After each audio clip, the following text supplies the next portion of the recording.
Doc, kamusta po? Nakaraos na po ba? Sa kabila ng mga pangyayari, hindi kinamuhian ni Geneva ang kanyang kapatid na si Grace.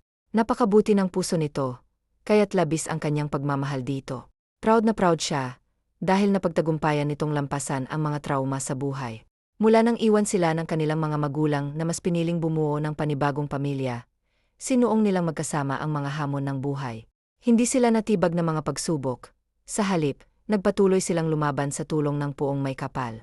Nagbakawala ng hangin si Yar William bago niya tinanggal ang stethoscope na nakasabit sa kanyang lig. Nilaro ito sa kanyang mga daliri bago marahang tapikin ang braso ni Geneva. Ikinalulungkot namin, Miss Madrigal, ngunit hindi kinaya ng kapatid mo na isilang pa ang bata. Bukod sa mahina ang kanyang puso, masyado pa siyang bata kaya hindi na niya kinaya. Kusa nang sumuko ang kanyang katawan, at ginawa namin ang lahat ng aming makakaya. At tuloy na sinasabi ni Yar William na kaya ng kapatid niya ang normal delivery, kaya't hindi niya magawang paniwalaan ang mga salitang binitiwan nito. Hindi ho. Hindi totoo yan, Doc. Impossible po ang sinasabi niyo. Malakas ang kapatid ko. Kinaya niya ang lahat ng pagsubok sa buhay niya. Malakas siya. Buhay pa ang kapatid ko.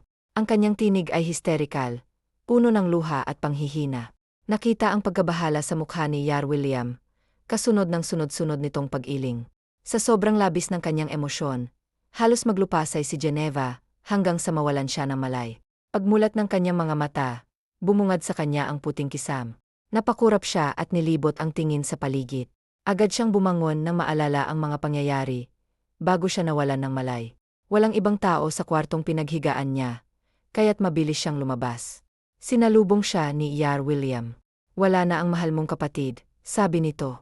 Nilinis ni Geneva ang kanyang lalamunan, bago nanginginig ang mga kamay na inabot ang palad ni Yar William nang huminto ito sa harapan niya. Kitang-kita niya ang pagkahabag sa mga mata nito. Docs, pakiusap po. Sabihin niyo naman sa akin na isa lamang pong biro ang lahat ng sinabi niyo. Hindi po pwedeng wala na ako. Siya na lang po ang mayroon ako. Kaya huwag niyo naman po akong biruin ng ganito. Muling naglandas ang masaganang luha sa kanyang mga mata. Ayaw niyang paniwalaan at mas lalong ayaw niyang tanggapin ang mga nalaman. Hindi niya kakayanin. Like what I've said to you earlier, Iha, wala na ang kapatid mo. Ginawa namin ang lahat, ngunit hindi niya kinaya.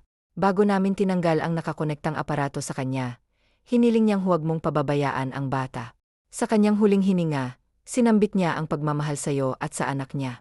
Malakas ang kapatid mo, Iha, ngunit napakahina ng kanyang katawan. Nakikiramay ako sa iyong kawalan, bulalas nito. Napaluhod si Geneva sa sahig. Walang kaparis ang sakit na nararamdaman niya. Sunod-sunod ang pagbuhos ng kanyang masaganang luha, habang patuloy na napasuntok sa tiles ng sahig. Lumuhod si Yar William upang awatin ang dalaga.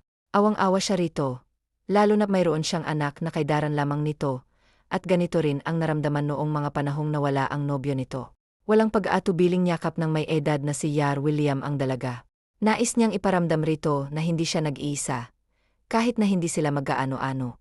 Lakasan mo ang loob mo, Iha, dahil kailangan ka ng pamangkin mo. Ikaw na lang ang tanging meron ang bata. Naghihintay na siya sa'yo, Iha, kaya tumayo ka na tuntahan siya. Pagbibigay nito ng lakas habang patuloy na hinahagod ang likod ng humahagulgol na dalaga. Matapos ang ilang minutong pagdadalamhati, tuluyan ng tinahak ni Emily ang kinaroroonan ng kanyang mahal na kapatid. Nasa morgue na ito, at mas pinili niyang unahing puntahan ito kaysa sa bata na nakainom ng tuluyan. Marting, malamang martir, ang ibig sabihin, ang kinaroroonan ng kapatid. Halos hindi niya na maihakbang ang mga paa, palapit sa kinahihigaan ng kanyang walang buhay na kadugo. May tabing ito ng puting tela, at nag-alinlangan siyang alisin iyon. Diyos ko, bakit niyo po hinayaan ang mangyari ito sa kapatid ko? Wala siyang hinanakit sa Diyos. Hindi niya lang lubos maipaliwanag kung bakit hinayaan ng lahat na humantong sa ganito.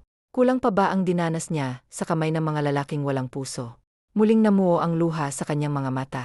Tinatagan niya ang loob upang makita, mahaplos, at mayakak kahit sa huling pagkakataon ang kanyang mahal na kapatid. Unti-unti niyang inalis ang tabing sa mukha ni Grace. Nahigit niya ang hininga nang tumambad sa kanya ang wala ng buhay na si Grace. Nanginginig ang kamay niyang hinaplos sa mukha nito. Maging ang labi niya ay nanginginig ng hagkan niya, ang nanlalamig na noo nito. Walang isang salitang lumalabas sa kanyang bibig, habang yakap-yakap niya ito ng mahigpit. Ang sakit at bighati ay nadarama niya sa bawat patak ng kanyang luha. Kahit na humiyaw siya, hindi na maibabalik ang kanyang kapatid. Grace, mahal na mahal ka rin ni Ed. Pangako ko sa'yo, hindi ko pababayaan ang anak mo. Ituturing ko siyang parang tunay kong anak. Magpahinga ka na, kapatid ko. Huwag mo kaming isipin pa, dahil hindi ko pababayaan ang anak mo.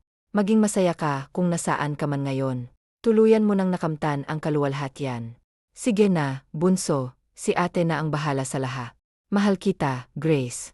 Mahal na mahal kita, kapatid ko, sambit niya habang patuloy sa pagdaloy ng kanyang mga luha. Malalim siyang humugot ng hangin nang bumitaw sa kanyang walang buhay na kapatid.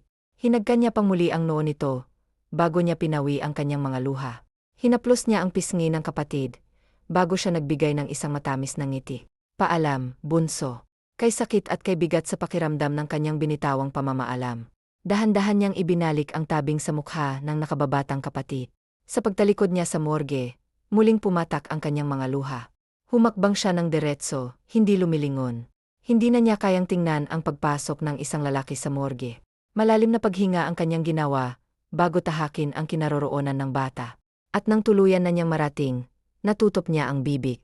Tahimik siyang umiyak nang lapitan ang bata. Mapait siyang napangiti, nang walang makitang pagkakakilanlan sa kanyang pamangkin. Tanging Abigail lamang ang nakadikit sa pinaghihigaan nito. Nanginginig ang kamay niya, habang hinahaplos ang pisngi ng maliit na anghel. Mahimbing itong natutulog, walang kaalam-alam sa mga nangyayari. Nadudurog ang puso niya para sa bata. Dahil nabuo na ito sa hindi katanggap-tanggap na pangyayari, nawalan pa ito ng ina. Michael na lang ang ipapangalan sa iyo ni Nanay Fimo, okay. Tumulo muli ang luha niya na agad naman niyang pinawi. Niyuko niya ang bata at hinagkan ito sa noo. Ikaw ang anghel namin ng mama mo na nasa langit na. Simula ngayon, ako na ang magiging nanay mo. Mamahalin kita, anak, nang higit pa sa buhay ko. Madamdamin niyang saad. Uno ng pighati, napangiti siya nang biglang ngumiti ang natutulog na sanggol. Impit na lamang siyang umiyak bago lisanin ang silid. Hindi niya pa maiuwi ang bata, kaya naman lalakarin niya na lang muna ang libingan ng pinakamamahal niyang kapatid. Labag man sa loob niyang tawagan ang mga magulang. Ngunit kailangan, dahil hindi niya kakayanin ang mag-isang mataas na gastusin. 20 anyos pa lamang siya, at ang tanging trabaho niya ay pagiging tindera sa isang pandesalan. May ipon man siya, ngunit hindi yun sasapa. Ang nakasasama lamang ng loob niya, wala umanong maitutulong ang mga ito. Naibato niya ang gali sa pagdadamdam sa kanila, ngunit mas napatunayan niya, yun ngayon. Nang hihina at puno ng galit para sa mga magulang, tinungo pa rin ni Emily ang kanilang barangay. Wala nang iba pang maaaring tumulong sa kanila, kundi ang kanilang butihing kapitana lamang. Maraming salamat po, Captain John. Hinding-hindi ko po makakalimutan ang pagtulong niyo sa amin. Sambit niya, hilam na ang luha sa kanyang mga mata, habang muling kausapin ang huling taong humingi siya ng tulong. Naihatid na nila sa huling hantungan ang pinakamamahal na kapatid, at ni anino ng kanilang mga magulang ay hindi nila nakita. Tinanggap na niya ang mapait na katotohanan. Siya na lamang at ang pamangkin ang tanging magkasama sa buhay. Ginagap ng butihing tagapaglingkod sa kanilang barangay ang kanyang palad, at marahan itong pinisil. Walang anuman, Emily. Pinapangako kong tutulong at maglilingkod ako sa abot ng aking makakaya. Hiling kong humilom ang puso mo, lalo't may batang nangangailangan ng lakas at gabay mo. Lumaban ka lang, Emily ha. Kayang-kaya mong lampasan ang lahat, dahil isa kang malakas na babae. Anito na nagpangiti sa dalagang namumugto ang mga mata. Saglit na bumitaw ang babae, upang dumukot ng ilang papel na pera. Gayon ang 3 buwan niya sa pwesto, at ang natanggap na sweldo ay buong puso niyang iniabot sa nagdadalamhating dalaga. Tanggapin mo ito, iha. Inilagay nito ang pera sa palad ng dalaga. Batid na kakailanganin niya ito sa ospital upang tuluyan ng makuha ang sanggol. Captain John. Muling umagos ang masagana niyang luha. Ano kay buti ng kanilang kapitan sa kanya? Gayonpaman, hindi naman sila magkaano-ano.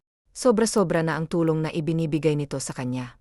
Kung sino pa ang hindi nila kadugo, siya pa ang tumutulong sa kanila ng labis. Taos puso po akong nagpapasalamat sa inyo, Captain John. Hulog po kayo ng langit sa amin. Kung wala ho kayo, hindi ko na ho alam ang gagawin ko. Hindi po talaga nagkamali ang mga tao sa pagpili sa inyo, dahil napakabuti po ng puso nyo. Naway marami pa po kayong matulungan. Hinding-hindi ko po kayo makakalimutan, lalo na po itong pagtulong nyo sa amin. Muli, maraming salamat. Tumutulo man ang kanyang luha, nakapaskil naman ang masayang ngiti sa kanyang labi. Meron na kasi siyang pambayad sa ospital, at makakasama na niya ang pamangkin. Saka na lang niya isipin ang pagtataguyod dito. Sa ngayon, kailangan niyang tibayan ang loob. Lalo't mag-isa na lamang niyang susuungin ang hamon ng buhay. Ngumiti ang babae, bago siya tumango. May ngiti rin sa kanyang labi nang bumitaw siya sa yakap nito. Matapos ang ilang pag-uusap, nagpaalam na siya dahil kailangan na siya ng kanyang anak na si Michael. Ilang taon ang mabilis na lumipas, at ngayon nga ay nasa unang baitang na sa elementarya ang batang si Michael. Lahat ng marangal na trabaho ay pinasok na ni Emily upang matustusan lamang ang pangangailangan ng kanyang anak. Ngunit kahit halos gawin niya ng araw ang gabi, hindi pa rin nagiging sapat, lalo pat umuupa pa sila ng bahay, bukod pa sa tubig at kuryente. Nanay, magpahinga ka naman po. Hindi ka na po nagpapahingay. Kung matulog man po kayo, ilang oras lang. Hindi ka rin po kumain ng hapunan, baka po magkasakit ka na niyan. Saad ng munting paslit na si Michael, habang yakap-yakap ang inang nagtitimpla ng kape. Matalinong bata si Michael, kaya sa murang edad nito, naiintindihan na nito ang hirap ng buhay, lalo na ang mga sakripisyo ng kanyang mahal na ina. 6:6 na, ngunit ang tanging hapunan lamang ni Emily ay kape. Ang natirang kanin, kasi kaninang tanghali, ay sa anak niya na lamang ipinakain.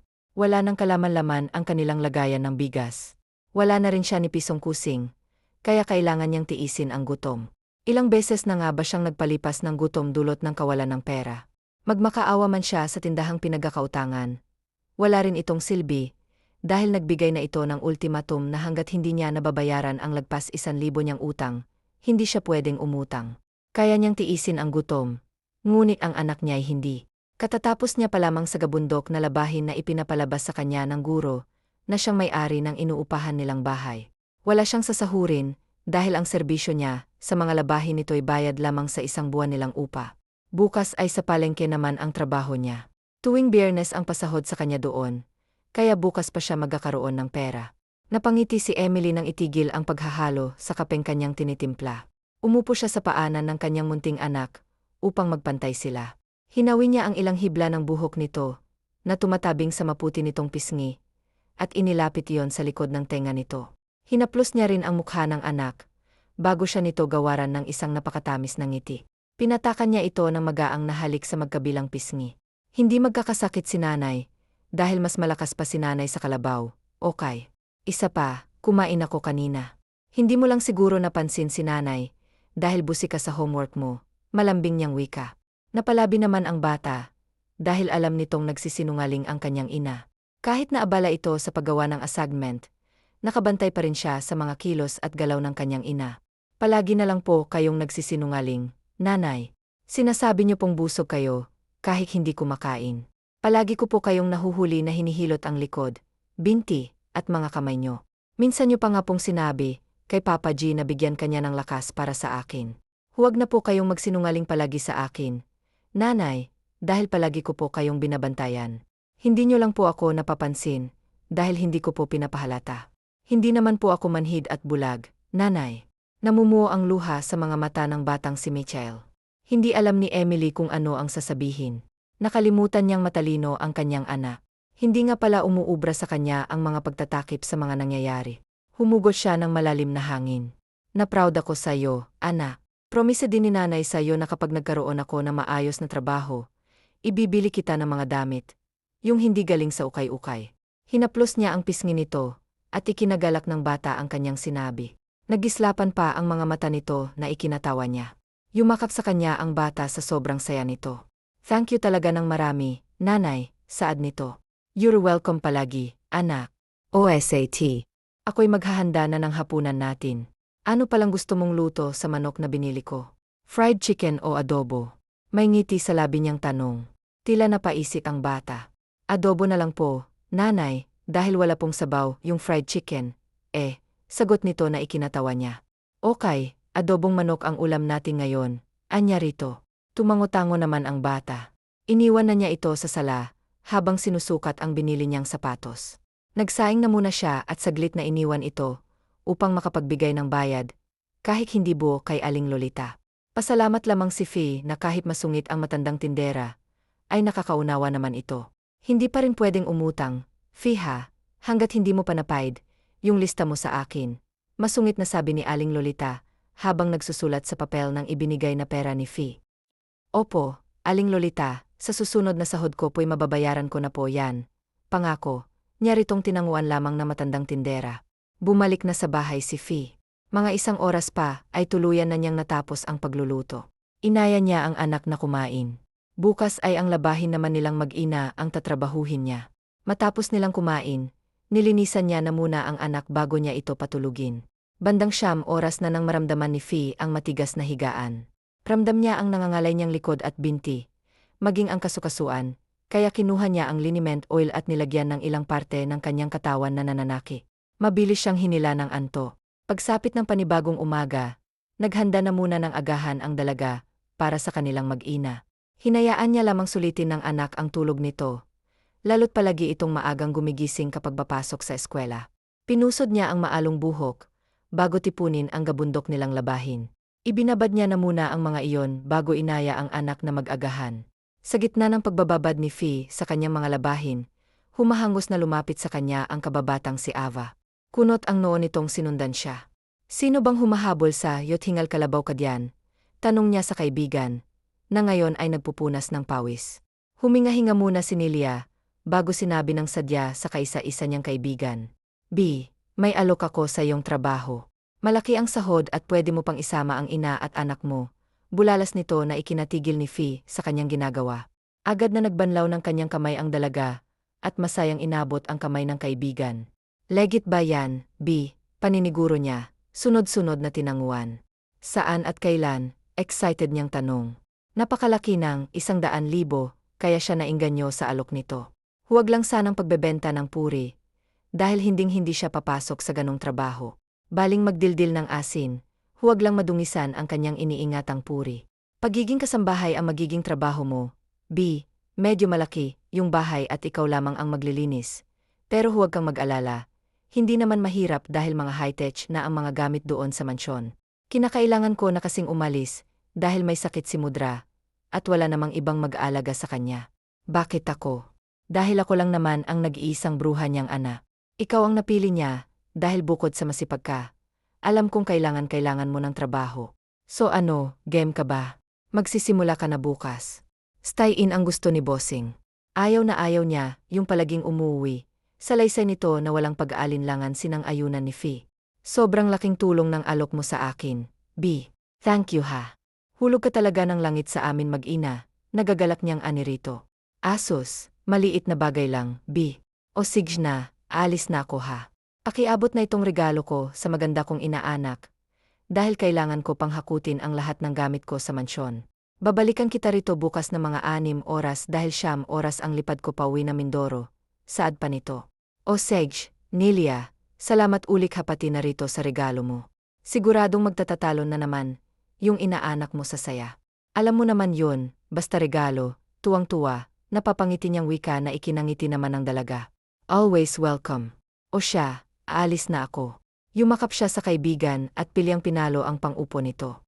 "Sana all, pinagpala diba?" Sambit pa nito matapos kumalas ng yakap sa kanya. "Luka-luka ka talaga," nasabi niya na lamang sa kaibigan. Mula pa noong bata sila, likas na ang kapilyahan nito.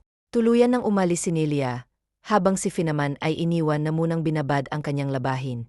Gising na ang kanyang anak na ngayon, ay naghihilamos na ng mukha. Binati ni Fee ang kanyang anak, at agad na ibinigay ang regalo mula sa kaisa-isa nitong ninang.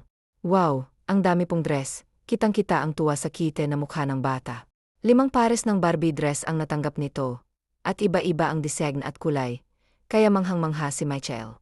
Lahat ay sinukat nito, at bilang ina, natuwa si Fee sa saya ng kanyang anak. "Bukas, anak, babalik si Ninang Ava. May inaalok siyang trabaho sa akin na tinanggap ko na agad. Malaki-laki kasi ang pasahod sa papasukan kong trabaho, at bukod pa roon, makakasama kita. Maging behave ka doon, ha?" "Okay po, nanay," masayang tugon nito. Napangiti si Fee at inanyayahan ang anak na kumain. Mas lalo pa siyang natuwa, dahil si Michael ang naglaban ng kanilang mga undergarments. Hinayaan na lamang ito ni Fee na magpresenta na tutulong sa kanya sa mga gawain, at nang sa ganun ay mapagaan ang kanyang trabaho. Nagpresenta rin ang bata na tumulong sa pagsasampay. Ngunit tinanggihan ito ni Fee, dahil batid niyang pagod na ang kanyang anak. Nang makita niyang natutulog na si Michael sa sala, dinala niya ito sa kanilang silid. Naghanda na rin siya ng pananghalian, at nang matapos ay naligo na siya.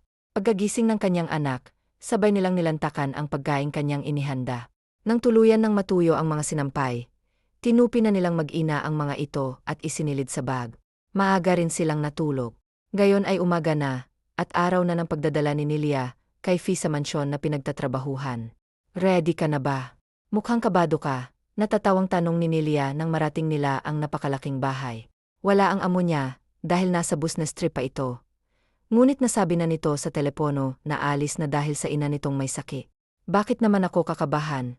Tanong niya sa kaibigan. Wala. Huwag mo na lang intindihin ang sinabi ko.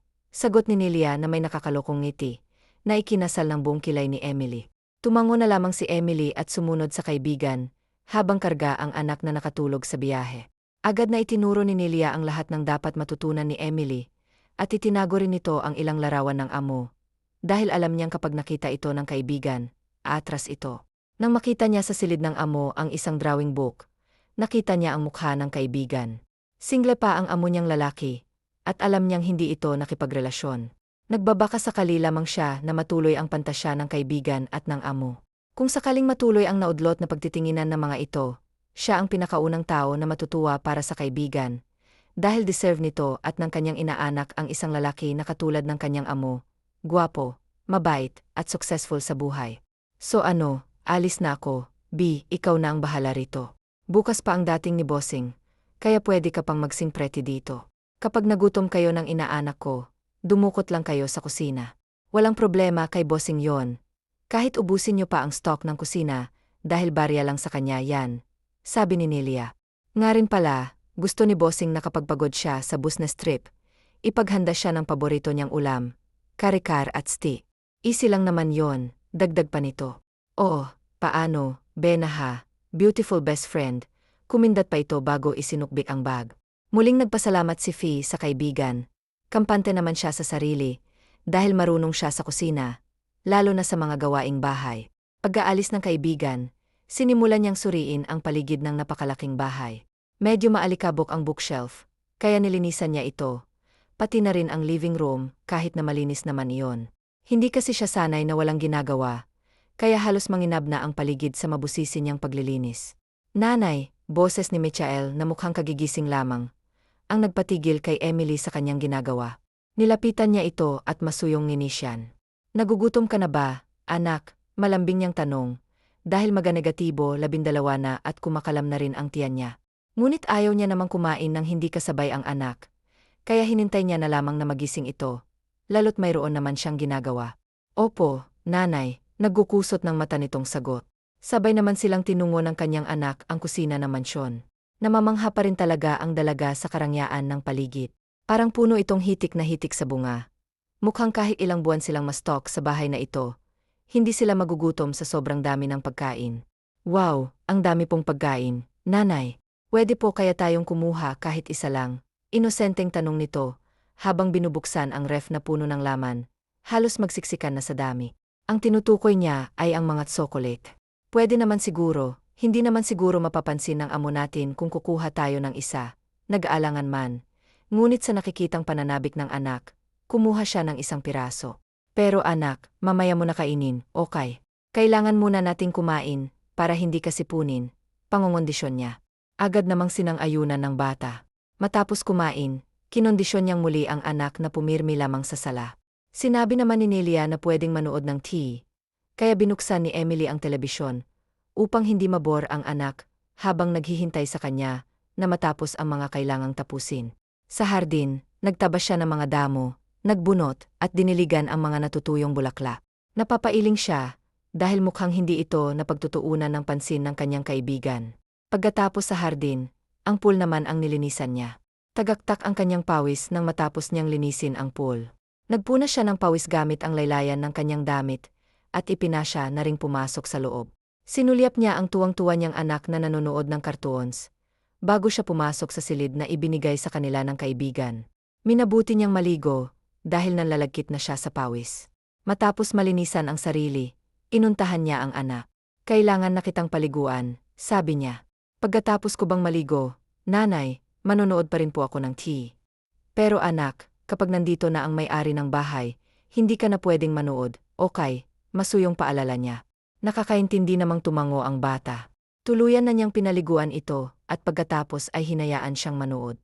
Nakinood na rin siya, dahil wala naman siyang gagawin, at hindi niya namalayang nakatulog na pala siya. Nagising na lamang siyang madilim na ang paligid, at tinignan ang anak na pulog na nakahiga sa kanyang mga hita. Kinuha niya ang remote at pinatay ang TV.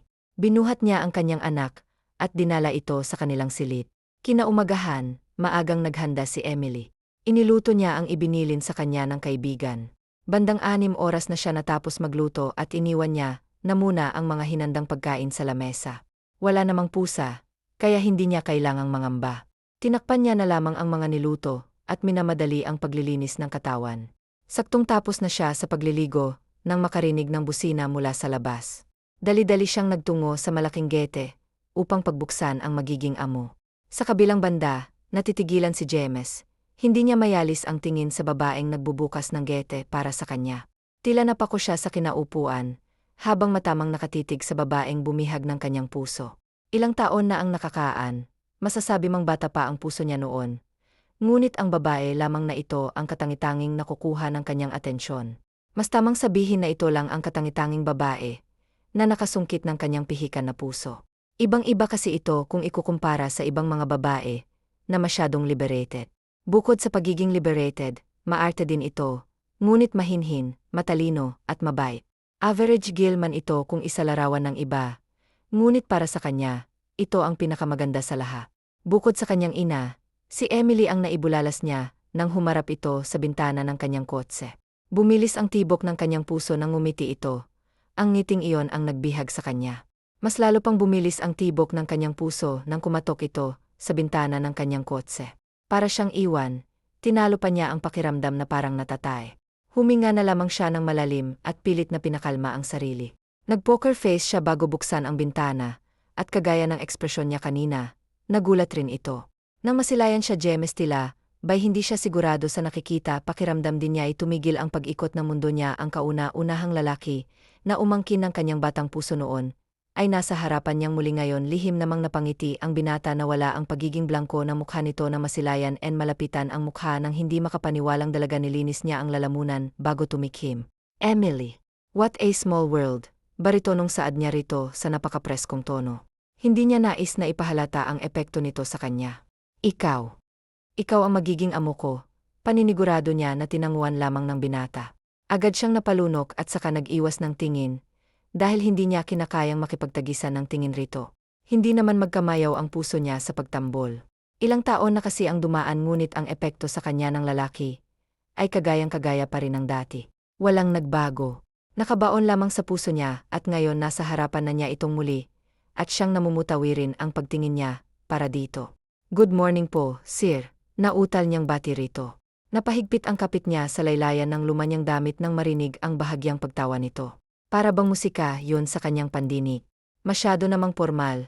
Just call me James. Bruskong sambit niya na tinugon lamang ng dalaga ng isang tipid na tango. Call me James. Right here, right now, may otoridad naman doon niya. Nais niyang marinig ang muling pagtawag nito sa kanyang pangalan, kaya sarak kasi sa pandinig kapag tinatawag siya nito sa mismong pangalan niya.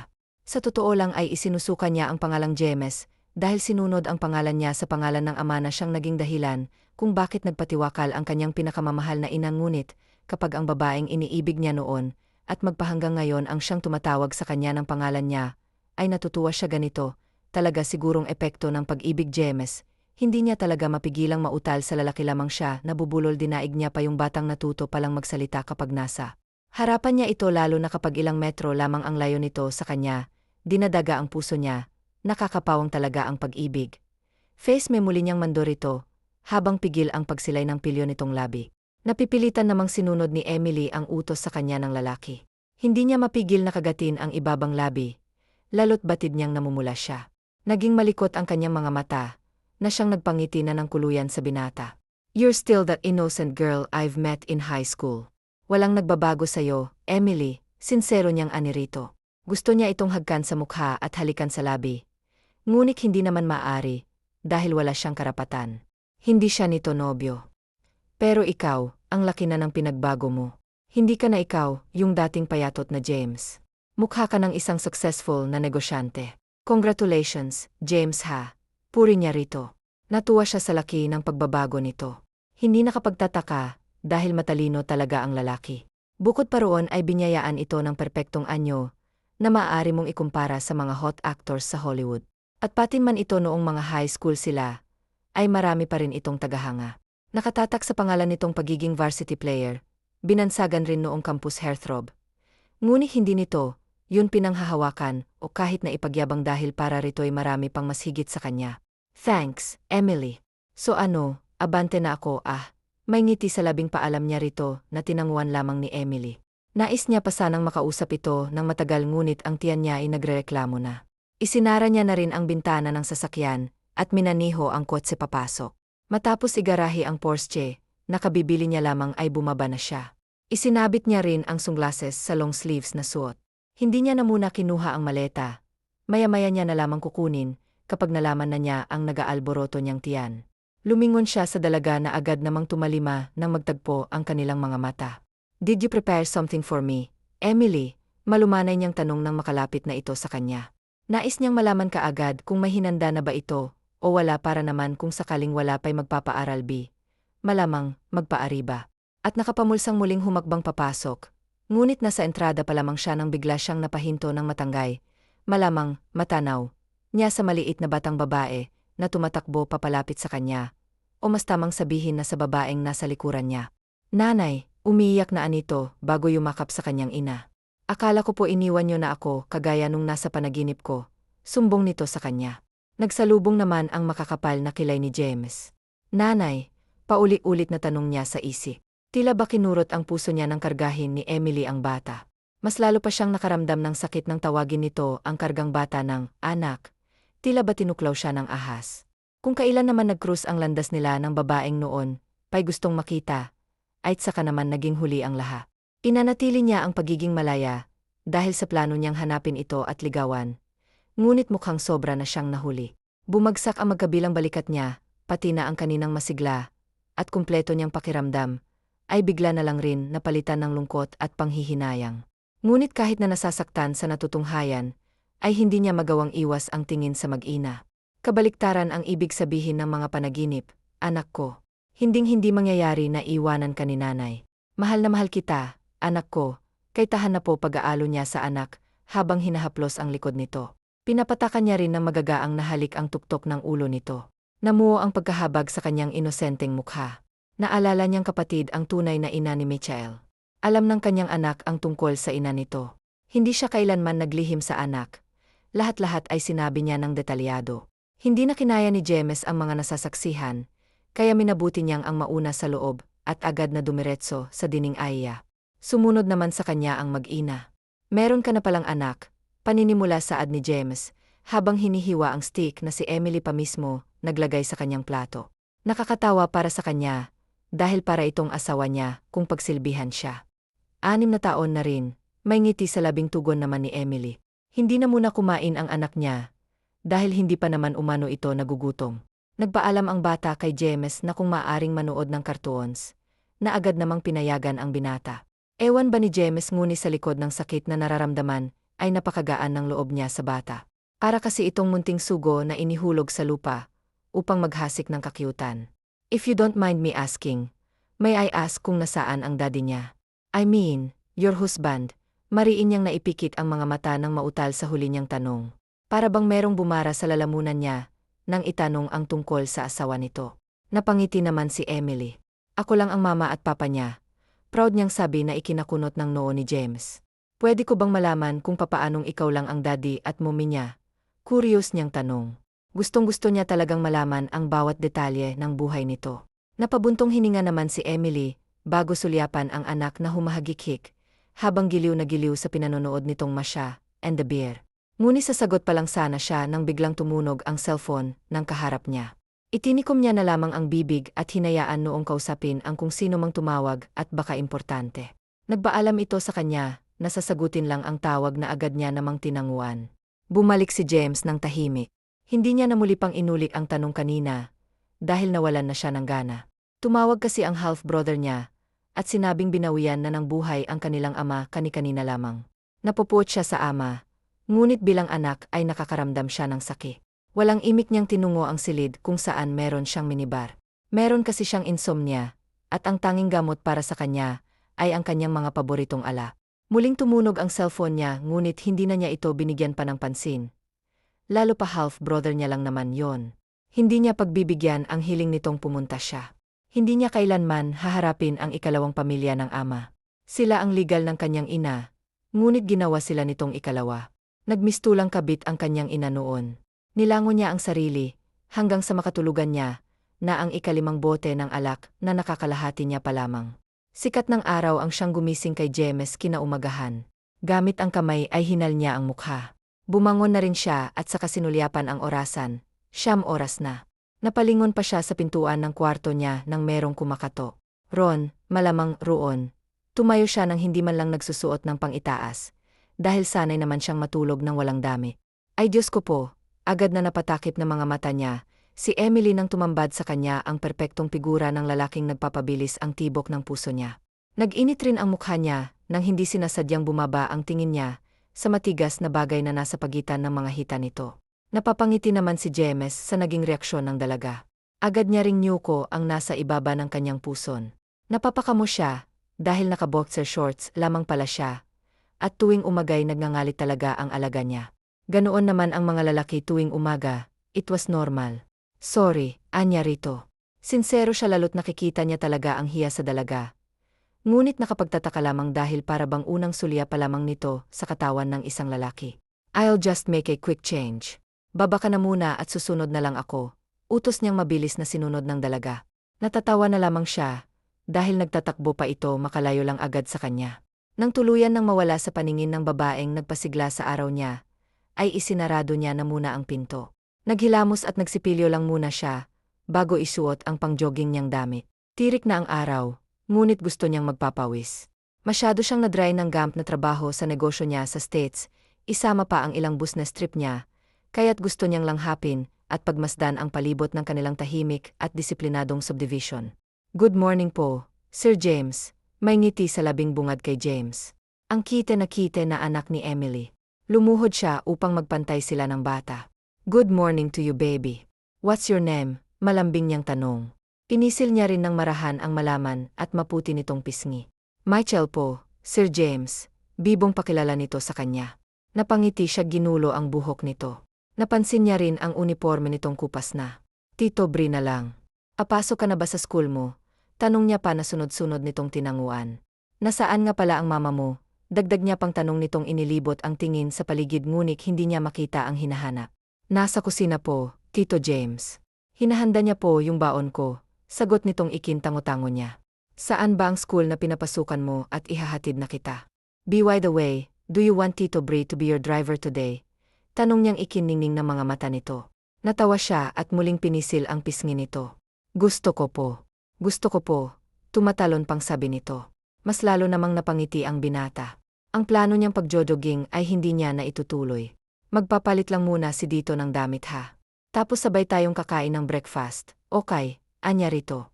Sunod-sunod namang tumango ang bata. Ginulo niya ang buhok nito, bago bumalik sa silid. Isang simpleng shirt na maroon at khaki shorts na pinarisan niya ng puting sapatos at sunglasses ang napili niyang isuot. Para sa kanya ay napakasimple lamang ng suot niya.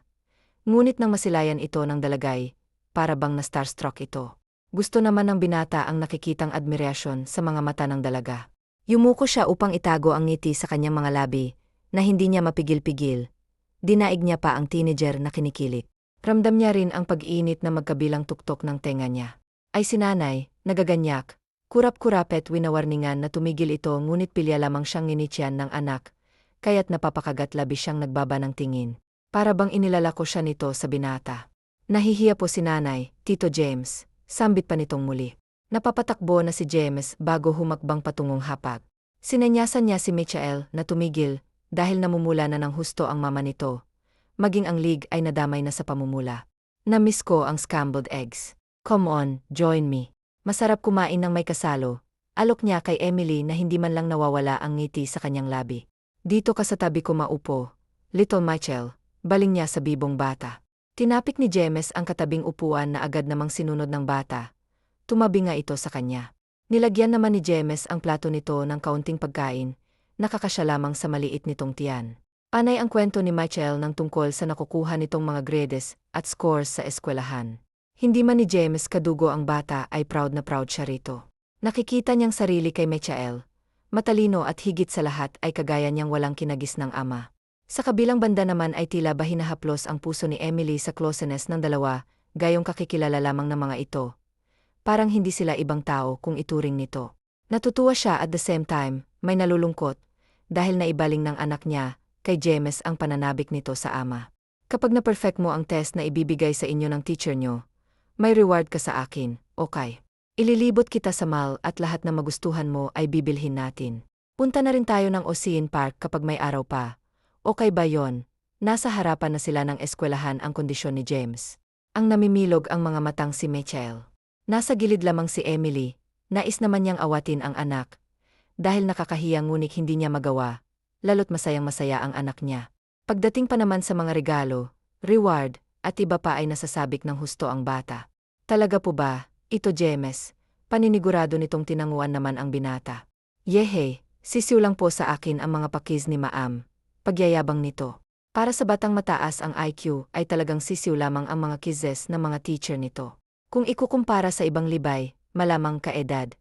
Parang grade 4 to Emily na ang kaalaman nito. Natawa naman ang binatang ginulo ang buhok ng bibong bata. Binuhat niya si Michael at hinatid pa sa room nito. Laglag naman ng mga panga ng mga dalagang guro, sa makalaglag panty, na figura ng lalaki nang masilayan nila ito. Bae, little Michael ni Tito. Good luck sa kiss, okay, anyang thumbs upan naman ng bata. Ninisya niya ito bago umalis. Hindi niyo na po sana pinangakuan ang anak ko, sir, at baka po. Sana'y hindi na ni Emily napigilan ang sarili na sabihin, yun sa binata. It's okay. Hayaan mo na lang akong gawin to, Emily. Nangangailangan siya ng kalinga. Natutuwa si Michael sa mga simpleng gifts, kaya hayaan mo na lang. Sagot naman ng binata, na hindi na lamang tinugunan pa ng dalaga. Itinuon na lamang nitong pansin sa labas ng sasakyan. James, paninimula ni Emily. Sinulyapan siya nitong sagli. Nais niyang magpaalam sa binata, dahil kailangan niyang magpaalam sa dating pinagtatrabahuhan, na hindi na siya makakapasok sa isdaan nito. Sagli siyang nilingon nito, dahil focus ito sa pagmamaniho. Magpapaalam lang sana ako kung pwede akong sumagli sa palengke. Kailangan ko kasing magpaalam ng personal kay Sister Mary na hindi na ako makakapasok sa kanya bilang tindera. Nahihiya niyang paliwanag dito. Bumagal naman ang pagpapatakbo ng sasakyan ni James. Saan ba at nang masamahan na kita? Pagpipresenta niyang sunod-sunod na iniling ng dalaga. Naku, huwag na, James. Dahil malansa doon, hindi ka naman bagay doon. Tanggi niya na ikinakunot ng unang binata. Dati rin akong alikabok, Emily. Umangat lang dahil sa nagsumikap ako. Mahinahong niya. Pero kasi hindi pa rin talaga kumbinsido ang dalaga sa nais nitong pagsama sa kanya. No more BS. Sasamahan kita sa ayaw at sa gusto mo. Pinal nitong sabi. Wala na ngang nagawa pang dalaga. Nakayuko lamang siya habang binabaybay ang daan patungo sa pwesto ng ate at suna niya. Kapag sumasabay sa kanya ang binata ay agad niyang inuunahan, hanggang sa maramdaman na lamang ng balikat niya ang matigas na bagay kaya napatigil siya sa paglalakad. Miss naman, tumingin ka sa dinadaanan mo, iritableng wika ng babae na nakabungguan ni Emily. Ay naku, pasensya ka na. Sinserong paghingi niya ng dispensa sa nabunggon ngunit inirapan lamang siya nito. Mapanuya pa siyang sinuri ng tingin sa kanito pinagkrus ang kamay. Makikita mo talaga sa postura ng babaeng na mataray ito. It wasn't her fault. Broskong boses, yon mula sa likod ng dalaga. Napadda pa ito ng kabigin niya sa biwang. It was you, miss. Ikaw ang hindi tumitingin sa dinadaanan mo. Nakafocus ang atensyon mo sa cellphone na hawak mo. So don't you dare put the blame on MY woman. May diing anya sa kaharap na bigla na lang nawala ang pagiging mataray kanina at napalitan ng paghanga. Nagislapan ang malalaki nitong mata na ikinangwi ng lihim ng binata.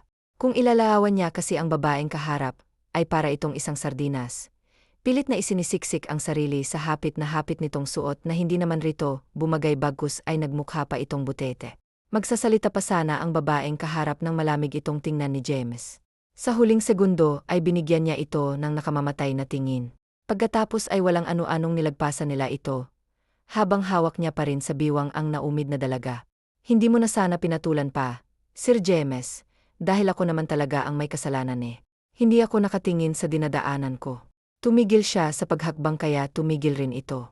I'm not blind, Emily, nakasunod ang mga mata ko sa bawat kilos mo. Siya ang may kasalanan kung bakit kayo nagkabungguan. Isa pa, hindi ko basta-basta hahayaan ng kahit na sinong matahin ka, lalo't mukha namang binugbog na sardinas. Banat nitong ikinapitik, malamang ikakapit, nangiti ng dalaga, dahil hindi niya akalaing marunong rin itong mamuna ng kapwa. Oh, huwag mong pigilan at baka sa pang-upo mo, yan lumabas. Biro niya ritong nagpawala sa pinipigilan nitong ngiti. Baka naman po pwede niyo na pong bitawan ang biwang ko. Wika niya dahil kanina pang hindi nito inaalis ang kamay sa biwang niya. Oh, sorry, mabilis nitong binawi ang kamay at saka ito napakamot sa batok. Tumango na lamang si Emily at nagpatuloy sa paghakbang. Tuluyan nilang narating ang pwesto ni Tuna. Sinabi rito ng dalaga na hindi na ito makakapasok na naunawaan naman ng babaeng may-ari ng tindahan. Matapos ng pamamaalam sa dating pinapasukang trabaho, ay umuwi na sila ng mansyon. Dumiretso agad si Emily sa kusina, habang si James naman ay sa kanyang silid. Pagpasok niya pa lamang ay bumungad agad sa kanya ang cellphone, na panay ang ring. Napabuntong hininga siya bago kunin ang cellphone. Iniwan niya sa ibabaw ng kama ang half-brother niya, ang tumatawag, at halos mapuno na nito ang call logs niya, sa paulit-ulit nitong pagtawag. Pinakatitigan niya lamang ang cellphone, na patuloy sa pagtunog, hanggang sa ipasya niyang sagutin ang tawag nito. Thank goodness sinagot mo rin, saad ng nasa kabilang linya. Where is it, Ethan? Walang gana niyang tanong. Ibinagsak niya rin ang katawan sa kama, sabay hilo sa kanyang sentido. Ngayon niya lang naramdaman ang hangover. Kuya, sinabi ko naman sa text at sa tawag na wala na si Dad, di ba? Hindi ka man lang ba sasaglit, kahit sulyapan mo lang si Daddy isang beses lang, bro. Please, nasa tono talaga nito ang pagsusumamo sa kanya. Sa mga half-BR brother at half-sister niya, ay tanging si Ethan lamang ang tumatawag sa kanya ng kuya. Ito lang din ang palaging umaapoy, nangangamusta, at kung minsan ay bumibisita, kahit na dinededma niya lang ito. Kaya nyo na yan. Kayo naman ang pamilya ni Tanda, kaya huwag nyo na akong idamay sa mga palabas nyo. Pakisabi sa nanay mo na hinding-hindi ako maghahabol sa mga pera na matandang binawian na rin naman ng buhay. Iyon lang at pinatay niya na ang tawag. Nanginginig ang buong kalamnan niya sa gali. Grabe ang sakit at pahirap na ibinigay sa kanila ng kanyang ama. Dinurog nito ang puso ng butihin niyang ina, at ni Pisong Kusing ay hindi ito nagbigay, ni ang suportahan siya ay hindi nito ginawa. Kaya anong kadahilanan para dalawin o silipin niya ito, gayong hindi niya, yun ginawa noon sa kanila, habang nagdidildil sila ng asin ng kanyang ina. Nawala lamang ang galit sa puso ni James nang kumatok sa pintuan niya ang dalaga. Ang mayumi nitong binig ay nagbibigay na naman ng bolta-boltaheng kuryente sa buong sistema niya. May ngiti sa labi niya nang bumangon sa kamang hinihigaan. Sinuklay niya ang buhok gamit ang kamay bago buksan ang pinto. Yes, animoy hindi naging mabangis kanina nang salubungin niya ng isang matamis na ngiti ang dalagang nasa kanyang harapan. Agad namang napayuko si Emily dahil para siyang hinihipnotismo. Nadadala siya sa mga ngiti nito na nagpapahina ng kanyang mga tuhod. Ang puso niya na may nagkukumahog na naman at tila ba walang planong kumalma. Nakapaghanda na po kasi ako ng pananghalian, nautal niya pang imporma rito. Mas lalo lamang lumawak ang pagkakangiti ng binata, kaya hindi niya na napigil ang sarili, nakabigin ito at inabot ang baba. Your redness is making me damn crazy, Emily. Can I kiss you? Para na siyang atakehin sa puso. Madiin niya na lang na ipinikit mga mata ng unti-unti itong yumuko, hanggang sa maramdaman niya na lang ang mainit at malambot nitong labi. Napahigpit ang kapit niya sa laylayan ng kanyang damit lalo na nang gumalaw ang labi nito. It was her first kiss at hindi niya alam kung papaanong tumugon. Mahal niya ang lalaki ngunit walang rason upang gawin nila ang nakapanghihinayang nilang pinagsasaluhan. Kaya naman, buong lakas niyang itinulak ito. Malipo, Sir James. Tinatagan niya ang sarili upang masabi lamang yon ng klaro sa lalaking kahara. Sinikap niya ring salubungin ang mga mata nitong punong-puno ng katanungan. Katulong niyo ho ako sa mansyon na ito. Hindi po ako katulad ng ibang mga babae. Hindi rin porkit may anak na ako, ay basta-basta na lang akong bibigay. May dignidad po ako, Sir James, at sana po hindi na ito muli pang maulit. Masakit para sa kanya ang mga salitang binitawan. Isa lamang siyang alikabok, habang ito'y nagniningning na diamante. Kakain na po. Sumunod na lang po kayo sa baba. Nagbaba siya ng tingin, dahil nagbabadya na sa pagbagsak ang kanyang taksil na luha. Napapasabunot naman sa sarili ang binata. Alam niya mali yung ginawa niya ngunit anong magagawa niya kung iyon ang isinisigaw ng puso niya. Gustong-gusto niyang ligawan ng dalaga at magpakaama sa anak nito ngunit hindi niya napaalam kung maaari bilalot merong totoong ama ang batang si Michael. Pisit na pahilamos na lamang siya sa mukha, matalino siya ngunit natatanga siya sa pag-ibig, bumuntong hiningan na lamang siya. Bago sumunod sa dalaga sa hapag ay namutawi ang katahimikan, tanging tunog ng kubyertos lamang ang maririnig. Hihingi na sana ng sor ang binata nang bigla nilang magpaalam ang dalaga na magwawalis lang muna sa hard. Di napapakamot na lamang tuloy si James sa ulo niya, magpapatulong na lamang siya sa anak nito. Mamaya tama kay Michael siya, hihingi ng tulong, minadali niya ang pagkain, at agad na nagpaalam sa dalaga pupuntahan niya sa eskwelahan si Michael. Tito James, patakbong lumapit sa kanya si Michael na makita siya nito. "Hey little angel, did you miss Tito James?" Malambing niyang tanong rito nang salubungin niya ito ng isang nayakap. Binuhat niya rin ito, sobra po tito, at saka alam niyo po na perfect ko po yung kiss ni Maam, tapos may bigla ang meeting sila, kaya wala po kaming pasok mamaya, magiliw nitong sabi na ikinangiti ni James. Dahil mukhang umaayon sa kanya ang panahon, saktong-sakto lang pala ang pagsundo ko sa'yo, anya, sa bata kumain ka na ba? Tanong niyang sunod-sunod nitong tinanguan. Very good, mahihingan sa sanang pabor sa'yo si Tito James. Niliitan niya ang boses na ikinagitlabain na insa kung ano bang pabor ang gustong hingi ng binata. Get your bag first din, magpaalam ka na kay teacher. Utos niya muna sa bata na agad naman nung sinangayunan bumaba ito at patakbong bumalik sa room nito. Ano po bang favor ang kailangan niyo tito? Inosenteng tanong ni Michael habang nasa loob na sila ng sasakyan. Kinakabitan ito ni James ng seatbelt. Kasi si nanay mo gali sa akin. Pinalungkot niya ang mukha pati na ang boses. Nais niya kasing kampihan siya nito, childish man, ngunit wala siyang ibang maisip na paraan. Bakit naman po? Takang tanong nitong ikinakalat ni Brian sa kanyang ulo. Papaano niya nga ba sasabihin sa isang bata ang mga nangyari kanina? Bumuntong hininga siya bago simulan ang pagmamana. "Neo, I like your nanay, kaso ayaw niyo sa akin.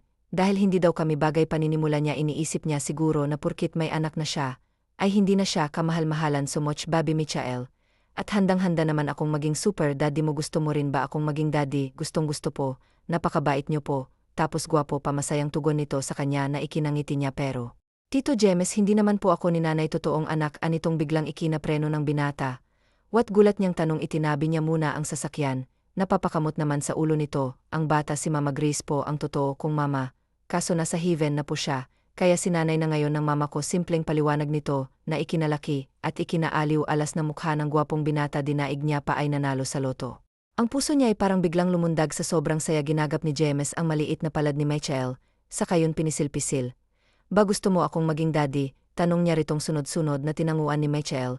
"Okay, ganito, tulungan mo naman si Tito na mapaos si nanay mo para maging isang happy family na tayo. Pwede po ba yun, my little angel?" "Opo, pwedeng-pwede po Tito Daddy. Kailan po ba tayo sisimulan na maging happy family?" "Mamaya na agad pagdating natin sa bahay." Makahulog ang tugon niya. "Basta i-push mo lang kami ng nanay mo sa isa't isa." "Okay." Sambit niyang sunod-sunod nitong tinanguan na may kasama pang thumbs up ng dalawa nitong hinlalaki. Ginulo niya ang buhok nito bago ibinalik ang sarili sa pagmamaneho. Ngayong malinaw na ang lahat sa kanya, ay wala na magiging rason pa para hindi niya ipakita at ipadama ang pagmamahal para sa dalaga. Tama na ang ilang taon niyang sinayang puso at sarili niya naman ngayon ang pairalin niya. Pagdating nila sa manson, ay takas silang sinalubong ni Emily. "Nanay," agad na lumapit si Michael sa kanyang ina. "Bakit ka umuwi, anak? Wala ba kayong pasok mamayang hapon?" Kinarga niya ang anak at hinagkan nito sa pisngi. Umiling si Angel bago nito lingunin ang Tito Daddy niyang nakangiti sa kanila na malaki. Kinindatan ito ng bata. Kaya natawa si James dahil napakabata pa nito para matuto ng ganon. "May meeting po kasi sila Maam nanay, kaya maaga po tayong makakapamili." Naman magawang sagutin ni Emily, kaya tumango-tango na lamang siya. "Magpapalit ka na muna, Bobby, sa nanay mo ng damit." Singit ni James. "Samahan niyo na po kami ni nanay Tito Daddy." Saad naman itong mariing tinanggihan ni Emily, ngunit mapili talaga ang kanyang anak. "Palit ka na rin, Emily." Malambing na binalingan niya ang dalaga na malagyan na nito ng pulbos ang likod ng anak. Tumango na lamang ang dalaga. Sa pagpasok ni Faith sa banyo, ay nag-appear ang dalawa. "Very good po ba yung ginawa ko, Tito Daddy?" mahinang tanong ni Michael. Nagpabuhat rin ito sa kanya na agad niya namang kinarga. "Yes, Bobby, kaya thank you very much." Mahina rin niyang tugon. Hinagkan niya pauno si Michael. Nag-usap pa sila ng mga gagawin mamaya hanggang sa lumabas na ng banyo ang dalaga. Hindi ni Emily maiwasang mag-isip kung ano lalo't kaninang nasa banyo siya. Habang nagpapalit ay naririnig niyang nagbubulungan ng dalawa. Panay rin ang palitan ng mga ito ng ngiti. At kung minsan ay nag-aapura pa, may plano pa yatang dalawang toto. Sa isip-isip niya, hanggang sa tuluyan nilang marating ang mall na merong 5 palapag na pakalaki. At mas ikinagulat niya pa ay pagmamay-ari pala ng binatang malaking mal na yon na kanilang pinasukan sunod lamang ng sunod ang dalaga sa dalawa na animoy mag-ama nagtataka pang dalaga kung bakit tinawag ng daddy ng anak niya ang binata ngunit sa huli ay ipinagkibit niya na lamang lalo't nakikita niyang masaya ang kanyang anak hindi niya na lamang tatanggapin ang ibibigay nitong sahod sa kanya bilang kabayaran sa mga nagastos nito para sa kanyang anak ayaw mo man lang bang. Pumili ng damit Emily na sa tono nito ang lungkot o mas tamang sabihing tampo dahil kanina niya pang sinasabihan ang dalaga na kumuha ng damit at ng kahit na anong magustuhan nito ngunit ni isa ay wala itong kinuha, may mga gamit pa naman po ako Sir James pagrarason niya. Isa pa ay hindi niya kailangan ng mga mamahaling gamit prioridad niya ang kanyang anak, baling-gula-gulanit ang damit niya, basta ang anak niya ay hindi James. Pagtatama niya rito ngunit umiwas lamang ito ng tingin nasa harapan sila ng PlayStation kung saan nakikipaglaro sa mga bata si Michael pinagmamasdan lamang nila ito, I won't say sorry sa ginawa ko kanina Emily, mahinang usal niya, nasakto lamang para marinig ng katabi, napabuntong hininga siya. Dahil hindi niya na kinakayang ginagawa nitong pag-iwas sa kanya inabot niya ang palad nito, at pilis sa kanyang pinaharap Emily, I love you, pagtatapat niya. Kitang-kita niya ang gulat sa mga mata nito. Ngunit wala itong sinabi. Tila hinahayaan lang siyang ipagpatuloy ang mga dapat na sabihin. First year high school tayo, nang biglang mag-slow-mo ang paligid ng bigla kang dumaan. It was love at first sight. Palagi kitang sinusundan ng tingin, you're typical yet special. Palagi kitang ginuguhit kapag walang ibang nakatingin at wala akong kasama. Lahat ng anggulo ng mukha mo, na memorya ko na, napangiti siya sa mga nagawa noong binatilyo pa lamang siya. Denied ko pa nga ang stalker noon. Kapag merong lumalapit sa'yo at nagtatangkang ligawan ka, ay tinatakot ko. Gayon naman ay natawa siya, dahil sa pagiging selfish at seloso noon at magpahanggang ngayon.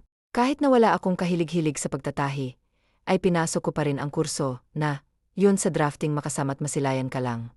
Tuluyang napangiti ang dalaga kasabay ang pagtulo ng luha nito.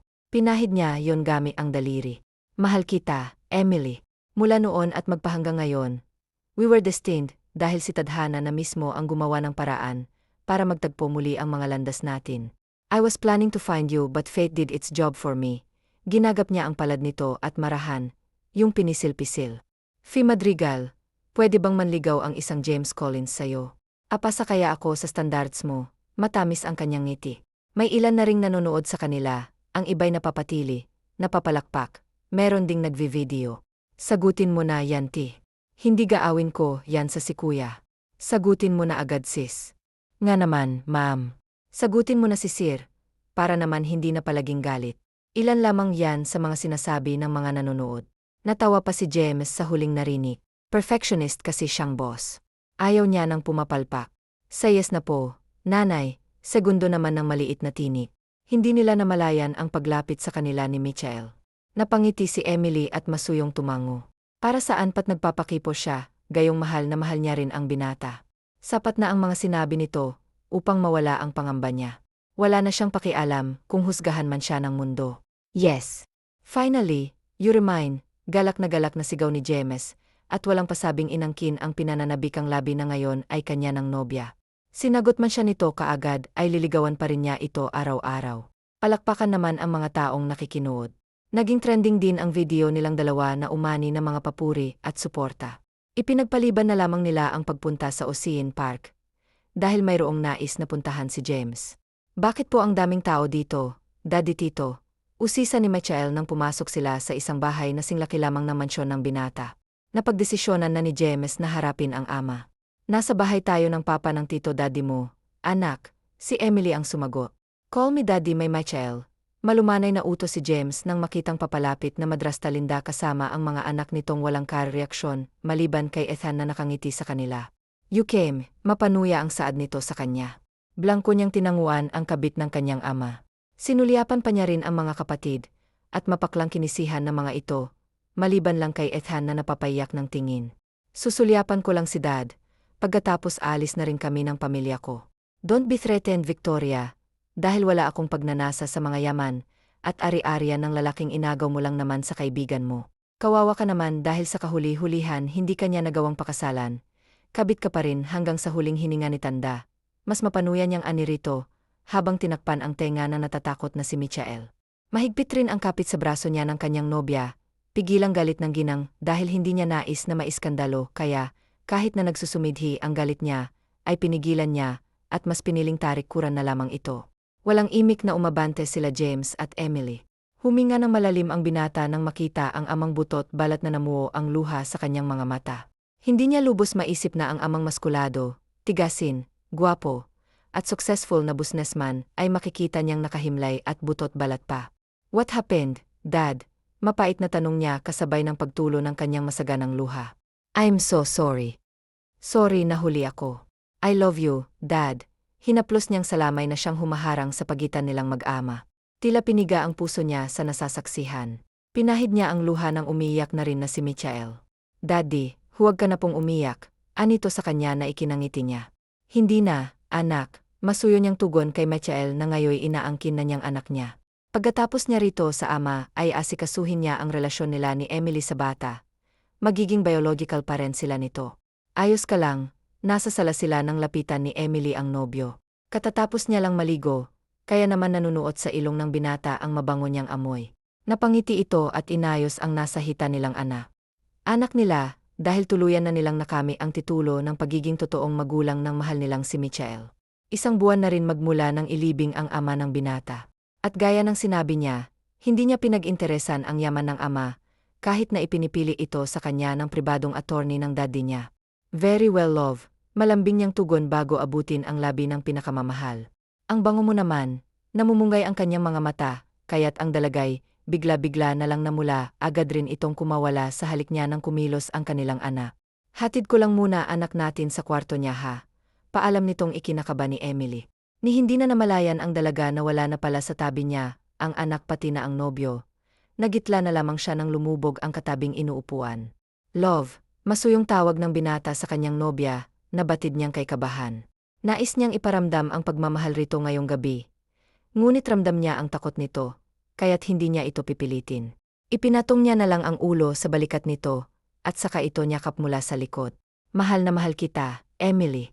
Napakasaya ko, dahil sa wakas kasama ko na ang kaisa-isang babae, na bumihag ng puso ko. Sa gitna ng kalungkutang nangyayari noon sa akin, nagagawa ko pa ring umiti dahil sa'yo. Binigyan mo ng kulay ang malungkot kong mundo. Salamat sa pagtanggap, love." Itinapat niya ang lapis sa lig nito. Kita niya ang maliliit na balahibo nitong nagtayuan, kaya imbes na hagkan nito sa lig kagaya ng nais, ay kiniliti niya na lang ito. Napuno ng tawanan sa 4 na sulok ng salas ni hindi nila namalayang magkapatong na pala sila sa kakakiliti sa isa't isa. Nagtagpo ang kanilang mga mata na animoy nagkakaintindihan sa mga nais na mangyari. Kitang-kita ang pag-ibig sa mga mata nilang ngayon ay namumungay na. Sabay silang napalunok nang magbaba ang kanilang mga mata sa mapupula nilang mga labi. "I love you," sabay pahalos nilang sabi, bago magtagpo ang maiinit nilang labi. Masuyo at punong-puno ng pagmamahalang halik na kanilang pinagsasaluhan. Ni hindi na nila namalayan kung papaanong narating ang sariling silit. Basta't ang tanging alam lamang nila, ay pareho nilang pinaparamdam, kung gaano nila kamahal ang isa't isa. "Ano't binayayaan ako ng Diyos ng isang gaya mo gayong puro reklamo ako sa kanya." Napapangiti niyang hinahaplos ang pisngi ng babaeng nasa kanyang bisig na ngayoy mahimbing na natutulog. Napagod ito ng husto, dahil hindi niya tinantanan, hanggat hindi nakakasiguradong makakabuo sila ng ikalawa nilang anghel. "Salamat po Lord sa napakagandang regalo na ito. The best ka talaga." Mahinang usal niya bago hagkan sa noo ang nobya. Ipinikit niya na rin ang mga mata, dahil namimigat na ang kanyang taluka. Kinaumagahan ay naunang nagising si James. Napangiti siya nang bumungad sa kanyang mga mata ang pinakamamahal na babae. Ngunit agad ring napawi ang mga ngiti nang maramdaman na mainit ito. "Love," mahina niyang nyugyog ang balikat nito. Ngunit hindi siya nito sinasago. Agad siyang bumangon at agad na kumuha ng damit sa wardrobe. Kumuha siya ng gamot at tubig. Pinunasan na rin niya ng basang bimpo ang buong katawan ng nobya, upang maibsan, kahit papaano ang mataas nitong temperatura. Matapos mapunasan ay dinamitan niya na ang nobya. Iniwan niya muna saglit ang kinuhang gamot at tubig sa gilid ng lamesa, upang ipaghanda ito ng makakain. Supang tangin niyang nagawa, dahil sa pagmamadali. Dinala niya na yun sa silid nila, at agad na ginising ang nobya. Pinilit niya itong pakainin, pagkatapos ay pinainom niya ng gamot. Hindi nagtagal ay bumuti na rin ang pakiramdam nito. "Pinag-alala mo ako, love. Gustuhin ko mang tumawag ng Yar William kaso nahihiya naman ako. Lalo't first time natin kaya kanilagnat." Anya habang hinahaplos ang mukha ng nobya. Napangiti naman si Emily. Binuka niya ang kamay na ikinangiti nito. Mahigpit silang nagyakap, hanggang sa marinig ang maliliit na tinig ng kanilang anak na nasa labas ng kanilang silid. Gising na ang prinsesa natin, ani ni James bago kumalas sa yakap ni Emily. Binuksan niya ang pinto at agad na kinarga ang kanilang anak. "Good morning anak," bati ni Emily. Anak niya at niyakapian nang ilapit ito sa kanya ng nobyo. "Good morning din po, nanay," malungkot na ani nito, kaya tinanong nila ito kung bakit ito malungkot. "Kasi po nanay, daddy, wala po akong baby sister or brother. Mag-isa lang po ako. Wala po akong kalaro. Gawa na po kayo ng babi nanay daddy." Umiyak na ito ng tuluyan. Nagkatinginan na naman ang dalawa, kasunod noon ang impit nilang tawa. "Tinatrabaho na namin ni nanay ang little Michael natin, so tumahan ka na po," pang-aalo ni James sa kanilang anak. Tumigil naman ito sa pag-iyak at nagpalipat-lipat ng tingin sa kanilang dalawa. Talaga po, sabay silang tumango nang may ngiti sa kanilang mga labi, kaya ngumiti na rin sa wakas ang anak nilang nalulungkot na sa pagiging only child nito. Natapos ang araw na lahat sila'y masaya. Hinanda na rin ni James ang proposal niya para sa babaeng pinakamamahal. Siya lahat ang trumabaho dahil nais niyang paghirapan ang matamis na ng pinakamamahal kung taba niya ang anak. Haya naman pagka-uwi na mag-ina ay nilagyan ni Michael ng piring ang kanyang nanay. "Bakit naman may pinful ka pa anak?" Napapangiting tanong ni Emily habang inaalalayan siya ng anak na maglakad pasulong. "Basta po nanay," ito ang palaging sinasagot sa kanya ng anak, kahit na may ideya na siya sa mga nangyayari. "Nandito na po tayo nanay kaya pwede nyo na pong tanggalin yung blindfold nyo." Excited na tura ni Michael na agad namang ginawa ni Emily. Tumambad sa kanya ang napakagandang hardin. Napupuno ng maliliit na ilaw ang paligid. Meron ding mga bulaklak at iba pang disenyo na hindi niya na maisalarawan pa dahil nakatuon na ang kanyang atensyon sa lalaking ngayon ay nasa kanyang harapan. Habang nakaluhod at may hawak na pulang kahon sa loob ay merong gintong singsing na ang nasa gitna ay diamante. Napakaganda kaya naman ang mga luha niya ay nagsilang lagag dahil sa labis na ligaya. "Oh, James," madamdaming sambit niya ng pawiin ang luha. Nasa gilid lamang nila ang kanilang anak na ngayon ay may hawak na cellphone. "Emily Madrigal, the most wonderful woman I've ever had my love. Will you accept me for the rest of your life? Will you marry me?" Tumulo ang luha niya dahil sa sobrang saya ng tumango ito. Napangiti siya at agad na isuot sa daliri nito ang singsing na siya pa mismo ang pumili. Tumayo siya at agad itong hinalikan sa labi. Tumugon si Emily kaya pinagsaluhan nila ang isang matamis na halik. Ang bata namang nasa gilid nila ay nagtakip kunwari ng mga mata. Natawa na lamang sila. Isang buwang paghahanda sa kanilang kasal at tuluyan nilang binitawan ng pangako sa isa't isa sa harapan ng altar. Ilang araw pa ay natanggap na rin nila ang pinakahihintay nilang biyaya, galing sa Diyos, ang kanilang ikalawang anghel si Blake. Mas lalong namutawi ang saya sa kanila nang muling magbunga ang kanilang pagmamahalan. Hindi man naging maganda ang mga naranasan nila sa buhay noon, ngunit hindi yun naging hadlang upang sukuan nila ang hamon ng buhay. Ngayon ay malalaki na ang kanilang tatlong anak, at ngayon din ay sinselebrete nila ang ika-anibersaryo ng kanilang pagiging mag-asawa. Wakas. Faye, Emily Nora, Grace Angel, Michael Bryan, James Dr. Yar William Kapitan, Captain John Vin, Ethan Nelly, Ava A. Tuna, at Mary Madrasta, Madrasta Linda.